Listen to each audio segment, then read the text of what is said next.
People who were missing as a child? What happened? I was technically a missing child for 14 hours when I was 7, but I didn't find out the full story until I was 26. I grew up in a small town where everyone knew everyone. My childhood was pretty normal. Loving parents, decent school, the usual Northeast upbringing. But there was always this weird thing my mom would say whenever we passed missing children posters. Thank God we found you. I always thought it was just her being dramatic or something. When I was about 7, I have this really fuzzy memory of being at my Aunt Clara's house for a family gathering. I remember playing hide and seek with my cousins and finding this perfect hiding spot in Clara's attic behind some old boxes. I must have fallen asleep there because my next memory is waking up to absolute chaos. Police, my parents crying, neighbors with flashlights. Everyone kept hugging me and saying how worried they were, but I was just confused because in my mind, I'd only been hiding for a little while. After that, my parents never really talked about it.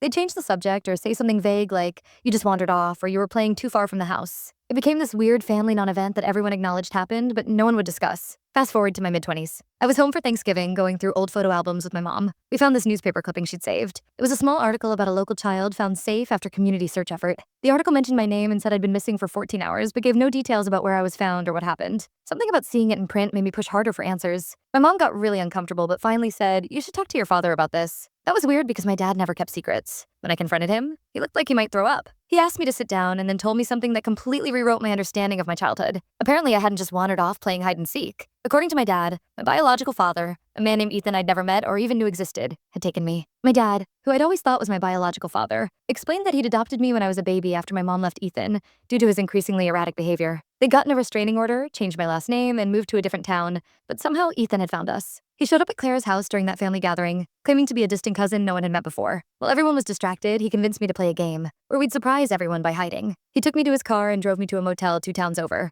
The police found us because Ethan used his credit card at a gas station. When they arrived at the motel, Ethan was passed out drunk and I was watching cartoons, completely unaware of what was happening. I had no memory of the car ride or the motel. My brain had apparently blocked it all out. My parents decided not to tell me the truth, thinking it would traumatize me more. I've spent the last 2 years processing all this. I've looked into my biological father. He died in prison about 5 years ago. Unrelated charges. I've had to reframe my entire childhood through this new lens.